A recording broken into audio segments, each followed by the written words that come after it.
Do you feel like you've caught your last body of your life? Mm-hmm. I caught my first and last. Love that. Love that thing, though. All right, this is getting crazy. A quick Google search says that your net worth is $5 million. Is that accurate? Not true. No. Not true. Way off? Is it close? It's off. By like a close margin or a far margin? See, I don't know how the tax stuff work too much. So I'm just say it's off. It's off. Do you feel maybe proud or happy that you were able to come from the origins that you do and see the financial success that you have now? Hell yeah. Hell yeah. Like, for sure.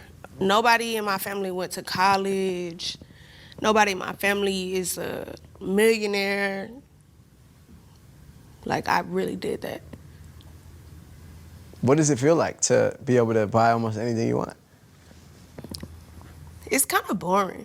Why? It's kind of boring. For me, I was a millionaire at 21. So it's like you grow up fast already being in the industry at a young age, and then when you have a lot of money at a young age too, I think I get the most like fun spoiling everybody around me now. Like, I spend more money on other people than I do myself. I be so stingy with my money for myself. Like, I'll go into Chanel and be like, dang, I really like this bag, but nah. And then when it's my homegirl birthday, I go buy a bag like it's nothing. Like, it's boring. Money is not like, I don't think that's what everybody should be chasing. What like, should it's people be fun, chasing? don't get me wrong. True happiness. I think like we think because we don't have money, the average person don't have a lot of money, I think we chase it like, okay, I gotta get this money. Then when you get the money, it's like, damn, now what? You know? And I don't even have billions yet, you know, heavy on it yet, but. I like that. Do you remember what it felt like to get that first million at 21? Hell yeah. Like, What was I it was like? like, oh, I'm so turned. I'm so turned. I think I bought my Bentley truck. I bought my chain, my watch. I was going crazy. But then, yeah, it just get old fast. Do you feel like you'll ever get to a point where you have a different perspective or a different relationship with money? Or do you feel like now that you've seen this level of financial success, you're kind of just used to it? I try to stay in a thin line between ambitious, like wanting more, but also like being grateful for what I have.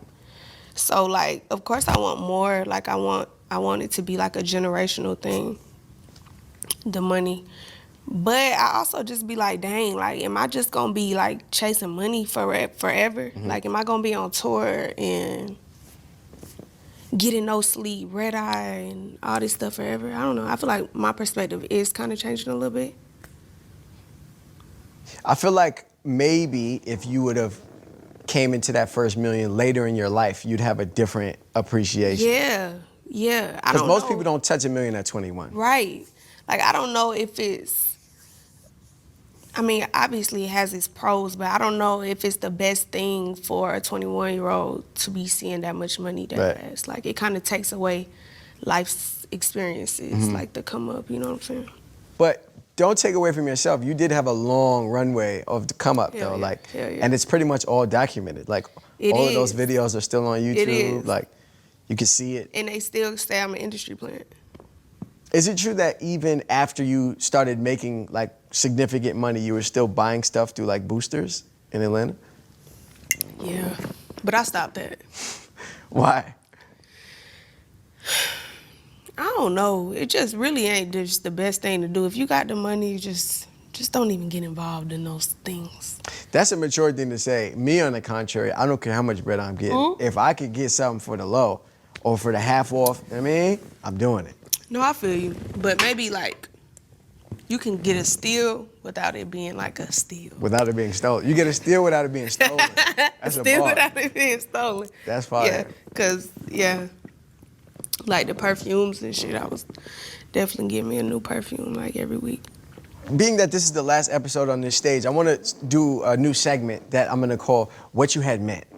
And What you had meant? yes. And I'm Oh, going to just Lord, and I'm going to just spit 3 quotes or things I've heard you say, and Okay. you just tell me what you had meant. Okay. When you had said them. Okay. Okay. So the first one is a lyric, and you say, "Y'all go for shit I wouldn't. I'm up 300 a booking." Yeah. What does that mean? What you had meant when you said that? Yeah, I go for shit I wouldn't. Like letting everybody put their hand in that cookie jar.